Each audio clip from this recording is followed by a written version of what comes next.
So this is the panel on what state regulators need in order to implement 111D demand reduction. And I'm here in the capacity that I used to be a commissioner with the California Public Utilities Commission, overseeing energy efficiency, but also very involved in sort of all the aspects of energy that come to play with 111D. And since my departure from the Public Utilities Commission, I have stayed in contact with policymakers, not just in California, but throughout the West, and have been involved in a number of both public and private meetings, primarily with the energy regulators, but also with air quality regulators and utilities and others, trying to think through how you actually pull together implementing 111D. So I have a couple of slides on sort of some of the nuts and bolts, but in the Q&A I'm happy to offer any other perspectives. Okay, so I bet it's just right here. No, let's try this one. No, I don't want to hit pause. Which one should I be hitting? I was doing the arrows. That's how you do it. This we already have heard about today, that in the draft guidelines that the EPA used, it only included utility ratepayer funded energy efficiency programs, which are frankly thought of as sort of the most common type of programs. But what it meant was that it was only a small slice. And so as we talked about today, there are a lot of other programs that you can use, that many states have their own building codes. Any savings from those can count. If there are tax incentives or financing programs or grants, those can count. And then we also talked about the energy service company programs. The one area that I'm pretty sure will not be allowed to be count are energy efficiency savings from federal standards. The theory being that that's something that the federal government is doing, and so it would not be appropriate for a state to be able to count those impacts. Some people have argued that you should only look at the narrow the group of activities within a state in which the state as a government has a role. And under that view, you wouldn't be able to count, for example, ESCO type programs, or remember what I showed on the keynote, that large area of price. I personally think that that's not correct. I think this is about reducing carbon emissions, and one way or another, you know, the state and its people have some role in that. So I think that it's very important that the final rules say basically everything other than a federal mandate should be allowed to be counted, but we have to see where that is. The challenges are really going to be having this clear path for what's included, how to credit, and then this review and oversight, especially for the non-utility energy efficiency activities. That in part of the work I've been doing at Stanford on this one section is called Tracking Progress, I've been actually shocked at how little tracking there is, even in a state like California that's been doing efficiency for 40 years, you know, it's sort of in our blood or something. There's quite good counting of what's going on with the investor-owned utility programs, frankly, because they have to report it to the regulators, and we have set up a system that utility shareholders can actually make money out of doing efficiency, and therefore we want to know those savings are real.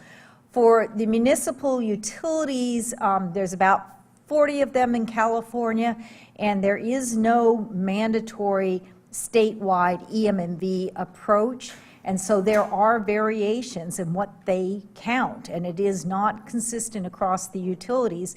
And then when I went in to look at what we have done for tracking actual savings on the state codes and standards, because again in California we have a whole active program on our own appliance standards in buildings, it is quite frankly very uneven. There's a lot of forecasting, but the actual reporting of compliance and savings, especially persistency over time is uneven. So really understanding these non-utility areas is going to be very important.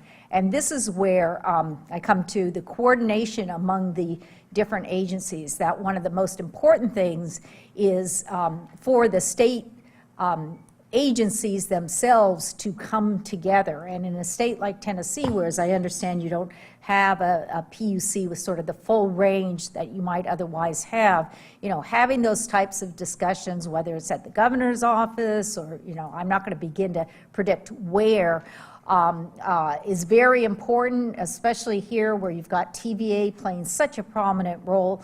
I would personally have them sitting at the table from the beginning to really start to think through how you're going to attract, how you're going to, what types of energy efficiency efforts do you want to be tracking, and then who's going to be responsible for tracking those. We've talked about cross-state credits. It's still unclear whether you can get any credit if it's savings happening in another state because of something going on in that state, which is certainly fairly common. I think it's personally important that this doesn't become a federalized program where somehow the EPA could say, wait a minute, we want to come in. I mean, it's sort of like, this is the scariest thing we could have, is articles saying that EPA is going to come into people's homes and see if they, you know, are installing light bulbs or not. I think the interest of the US EPA in doing anything like that is about a negative 500%. The last thing they want to do is to be in any way actually in charge of counting what's going on in energy efficiency, especially because, as I said, this goes on in buildings, so it could be very intrusive if this was ever seen of what it's going to be done, and that's certainly not what EPA is interested in. And so that's why it's very important for the state to get out ahead and say, here's a credible way of how we can be counting the savings. Another thing that's important, and I'm pretty sure the EPA will allow this is a multi-year program.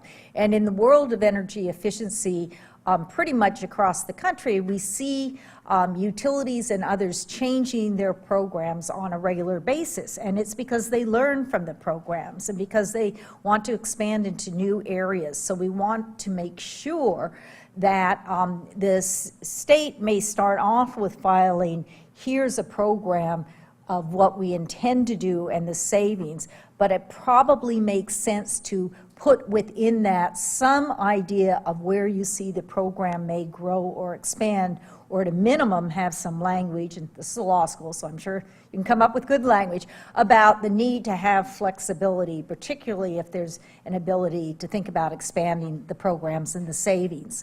I've talked about having a range of programs. The traditional, as I said in my keynote, about 70% or more savings come from one widget, a CFL replacing incandescent. We have a whole host of new activities coming on. We talked about behavioral saving programs. There's some very exciting areas in that space. We've got what I talked about, the intelligent efficiency, where you can understand much better what's going on with a building, and you can actually develop a list of recommendations to go in and do very low-cost operational changes. These are programs where they have not traditionally actually been used for energy efficiency. And so having those be within sort of the toolbox is very important, but that also means that the state, its utilities, its stakeholders, whoever, has to think about from the outset for any particular program or activity, what are you going to use for the measurement and verification of the savings? And there's wonderful resources in these areas. That RAP has a number of materials. There's another entity, the American Council for an Energy Efficient Environment. The group that I participate with, Sea Action, they all have great resources on here are very accepted methodologies for counting M&V. So what I want to be sure I'm saying is counting savings and using an established methodology is very important, but for the most part, you're not having to create that type of methodology. What you do have to do is find out who else is using it, and make sure you've got really, you know, a top-notch one. But there's just a whole host of resources, RAP, and many others that are available to help in this area. And there is this uncertainty over early action credits that we heard from today in a couple of arenas, where I personally hope that there is some credit given. So I've talked a little bit about different methodologies, that it's not just within California, but within other states. There is some difference in the types of methodologies that are used. And my particular hope is that we see EPA giving some guidance, as opposed to a state having to figure it out whether its approach would be acceptable or not. The traditional methodology focused on deemed savings for widgets, which is, as I said, you know, you put in a CFL, we've got engineering calculations that say over, you know, the lifetime of the CFL, here's how much it saves, and then you know, multiply it by however many buildings you think it's been used in. But we're having some very exciting work that's going on looking at the whole building approach, which is that instead of just a widget, if you address the different systems in the building and get them fine-tuned up, as well as add on top of that, say, some lighting or other things, what are the savings? And our historic approach, which looked at individual widgets and a savings from a widget, does not work as well when you're looking at this whole building. And so this is an area where there's a lot of good work going on developing these methodologies. If you're in a utility service area that has these advanced meters, the smart meters, they're doing some wonderful work now, working with the national labs on using that type of detailed data to develop baselines that frankly have a whole lot more validity than sort of this one-shot audit approach. And that's where you can start to think of, if you're going into an entire building for energy efficiency, actually measuring the savings, because you have a good idea of the baseline of what would have happened if you hadn't measured it, and then checking on the persistency of the savings. So this is an area where over the next couple of years, I and others are involved in really trying to get accepted methodologies, because I think that's a way that can actually help states have fewer resources to be able to have confidence in energy efficiency. And we found in California, it's helped us with our grid operator, who otherwise doesn't trust efficiency at all. But by able to say there's real measurement of these savings, there's a lot more confidence. And I've talked a bit about other methodologies that I think need to be developed and focused on. And then, of course, the opportunity for national and regional approaches, particularly in these areas where we have new efforts, new types of energy efficiency coming on. This is precisely the moment that we want to say, let's not have 40 different state approaches. Let's try to have some similarities. And one of the really very exemplary partnerships that I just wanted to mention, you may be aware of it, is in the Northeast, the Energy Efficiency Partnership. They set up something several years ago called the Regional EM&V Forum. It's 9 different jurisdictions, states.